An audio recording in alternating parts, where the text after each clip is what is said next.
I could say that if black is committing to his attack very aggressively, we need at least some defensive moves. The moves we have seen, the rook h2 maneuver, for example, or bishop takes c4, are wonderful polyvalent moves, but also the king b1 maneuver, or in sometimes a3 or knight a5, there are in most of the times necessary defensive moves. Just don't be so naive to think that if we devote all our moves to attacking moves, we're gonna end up winning if our opponent plays actively.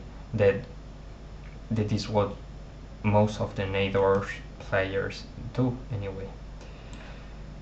Things went on with b6, h6, g takes h6, and queen e7, where we can say that black is already dismantled and probably has no way of defending this position, because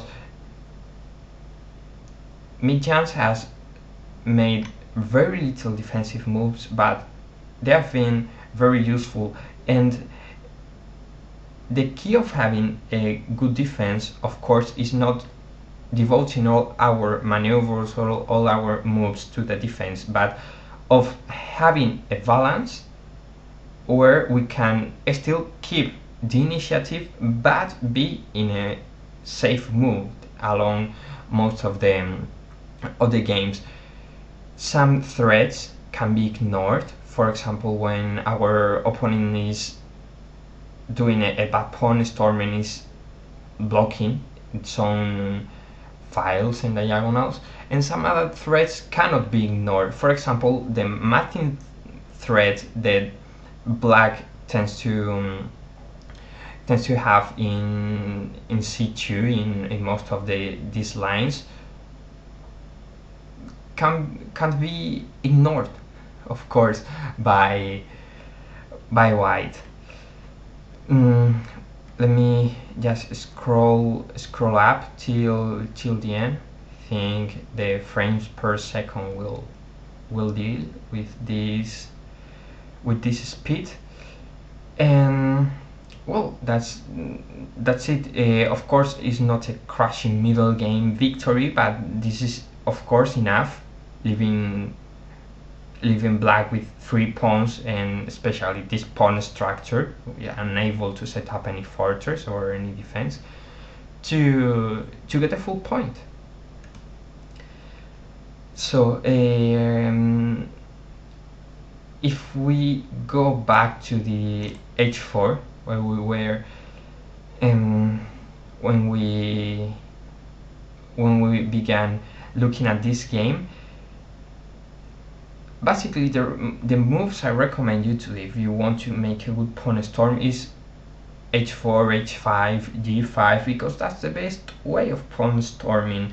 That doesn't mean that you are going to be able to do them in every game, but if you don't have the enemy pawns on b4 or a whole battery set up on the A, B or C file for black, well, you can have the time of mounting a good attack.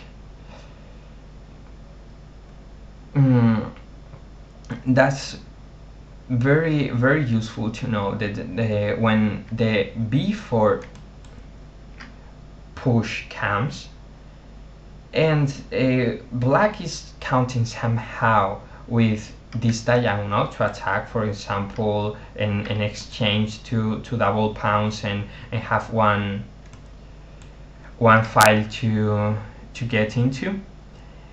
If when the b4 push comes, we can block that diagonal, we are also with this maneuver making 2 things with 1 move. mm, of course, the race is, as I said, played on both sides of the board, so we shouldn't be naive again about thinking that when we arrive to G5, well, things is over. We have free um, free moves or all the initiative we need to attack, because, well, especially in the Najdorf, the positions are always dynamic. You don't have normally one move to answer. Of course, some of the positions are, mm, you do this move or you objectively die, because we are not playing against a computer. So many of the passes, many of the mm, surprise moves to